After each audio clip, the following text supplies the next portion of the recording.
Bonjour et bienvenue dans ce didacticiel vidéo qui vous guidera tout au long de l'enregistrement d'un nouveau sous-partenaire de mise en œuvre. Dans l'onglet sous subvention de la proposition de projet et l'onglet sous partenaire de la diligence raisonnable, le partenaire peut ajouter un sous-partenaire de mise en œuvre.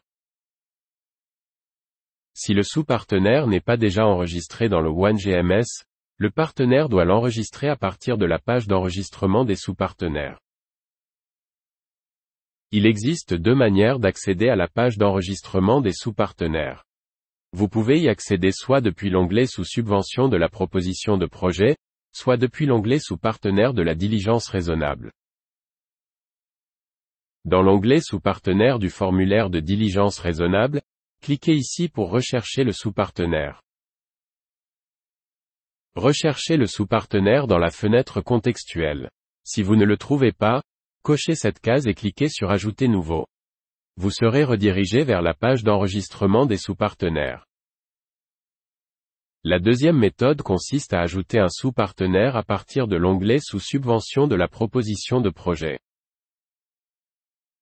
Recherchez le sous-partenaire dans la fenêtre contextuelle. Si vous ne le trouvez pas, cochez cette case et cliquez sur cet hyperlien qui vous redirigera vers la page d'enregistrement des sous-partenaires. Maintenant que vous êtes sur la page d'inscription du sous-partenaire, vous pouvez entrer ces informations et vous assurer que vous avez rempli tous les champs obligatoires. Dans la section Organisation, veuillez vous assurer que le nom et l'acronyme sont les mêmes que dans le certificat d'enregistrement du sous-partenaire, et que vous avez sélectionné le bon type et le marqueur de localisation. Dans la section Détails de l'organisation, ajoutez l'adresse et les détails du certificat d'enregistrement du sous-partenaire. Enfin, cliquez ici pour ajouter les coordonnées du point focal de votre sous-partenaire. Dans la fenêtre contextuelle, remplissez tous les champs obligatoires et assurez-vous que la case est active et cochée. Votre contact apparaîtra ci-dessous. Vous pouvez utiliser ces icônes pour respectivement afficher, modifier ou supprimer le contact. Une fois que vous avez ajouté le nouveau sous-partenaire, n'oubliez pas de sauvegarder la page, car le système ne sauvegardera pas automatiquement vos données. Suite à cette sauvegarde, une nouvelle section apparaîtra en bas de la page afin de télécharger des documents. Il est obligatoire d'ajouter le certificat d'enregistrement. Vous pouvez également ajouter les documents complémentaires si nécessaire. Pour cela, cliquez ici. Dans la fenêtre contextuelle, sélectionnez la catégorie du document que vous souhaitez télécharger et cliquez ici pour le télécharger depuis votre ordinateur. Si vous sélectionnez la catégorie Autres, veuillez expliquer la nature du document dans la section Commentaires. Puis, cliquez ici pour enregistrer le document.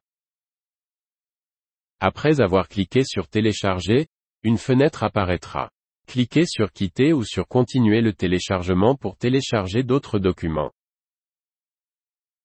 Une fois que vous avez téléchargé tous les documents, n'oubliez pas d'enregistrer. Vous pouvez maintenant soumettre le sous-partenaire à l'UFH pour approbation en cliquant sur Soumettre pour approbation.